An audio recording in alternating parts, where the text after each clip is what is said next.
Start up fail হয় মোটামুটি 70 থেকে 80% স্টার্ট আপ ফেল হয় এবং 20-25% স্টার্ট আপ আসলে সাকসেস হয়। আসলে ছোট বিজনেসগুলি অনেক রিস্ক অ্যান্ড চ্যালেঞ্জ এবং আনসার্টেনিটির মধ্য দিয়ে যায়, যার কারণে আসলে তাদের সাকসেস রেটটা খুবই কম।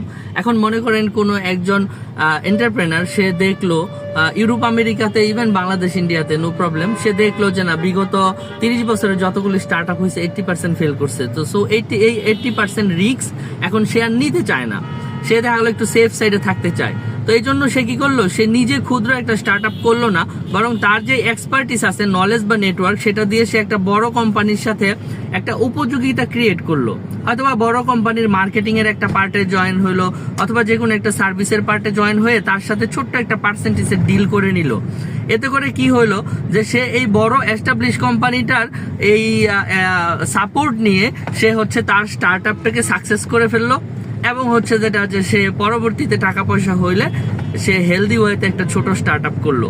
সে ফর এক্সাম্পল, সে বাংলাদেশে একটা গার্মেন্টস মার্কেটিং এর লোক আছে যে হয়তো 3 লাখ টাকা বেতন পায়। সে চিন্তা করলো যে 100 লাইনের একটা গার্মেন্টস এর মালিকের সাথে সে একটা ডিল করলো যে আমি আপনার কাছ থেকে কোনো বেতন নিব না, কিন্তু আমি আপনার হয়ে বাইং হাউসে মার্কেটিং করে আমি অর্ডার ঢুকাই দেবো এবং প্রতি পিস গার্মেন্টসে আমার জন্য 2 টাকা করে থাকবে। এখন দেখা গেলো সে 5-7 লাখ পিস গার্মেন্টস ঢুকাচ্ছে এবং 10 থেকে 12 লাখ টাকা সে কমিশন পাচ্ছে রেগুলার।